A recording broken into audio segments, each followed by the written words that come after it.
At the end of the day, the goals are simple: safety and security. Jody Ralph, former governor of Massachusetts, notes.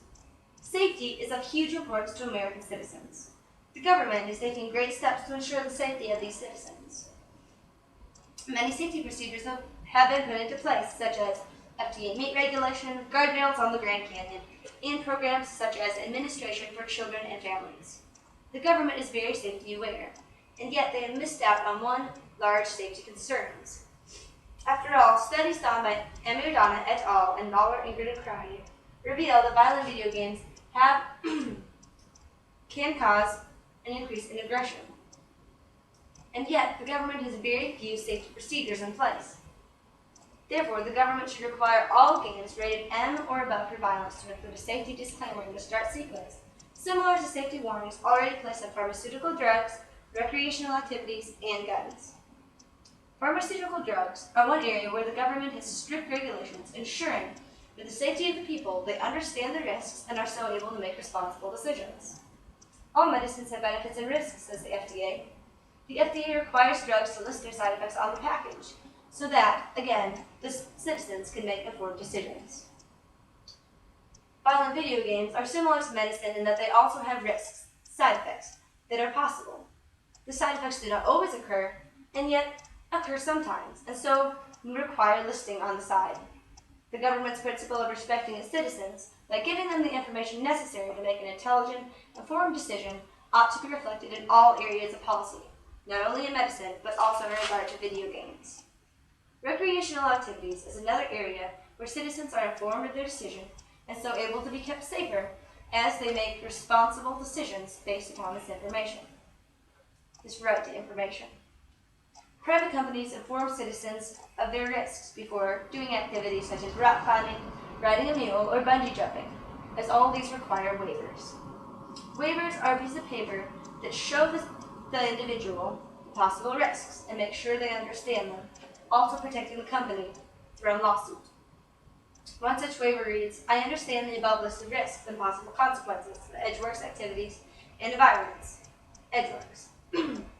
Therefore, activities require a listing that individuals may understand the risks and make decisions upon that.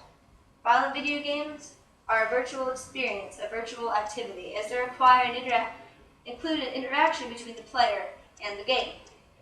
Therefore, violent video games should also include this list of risks. Businesses grant individuals this right to information through providing waivers, and violent video games should also be required by policy to grant citizens this right. Finally, the regulation of weapons acknowledges the individual's right to make informed decisions, such as they should be able to do with violent video games.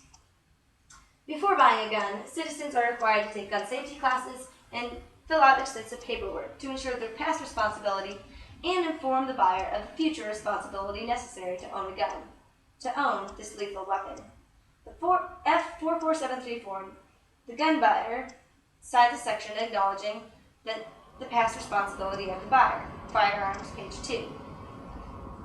In the gun safety classes, the gun buyer is informed of their responsibility owning this lethal weapon in the future.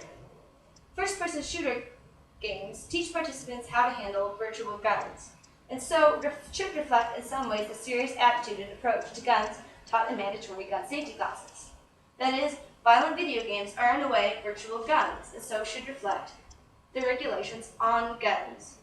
A disclaimer attached to these violent games would allow the players to be informed and so make responsible decisions. This right to information. So while it is unreasonable for the government to require a background check to buy video games, a disclaimer would at least ensure the individual of the responsibility required to own it. Implementing this could cause dissent. Many citizens and public figures argue that violent video games are protected by the First Amendment. Justice Antonia Scalia says that graphic violence and other narratives, such as Grimm's fairy tales, have been protected for generations by this amendment. Gutterman, no page number. However, violent video games include an interaction with the player, so are rather an experience instead of a passive expression of views. As they are an experience of the player, they are unprotected by the First Amendment and so are open to regulation. Therefore, as drugs, recreational activity, and guns reveal, the citizen's right to information is crucial. is it protects them by allowing them to make responsible, intelligent decisions. Video games should not be excluded from this right. Therefore, the government should require by policy a disclaimer to be put in the start sequence of a video game, protecting students by allowing them to make responsible decisions.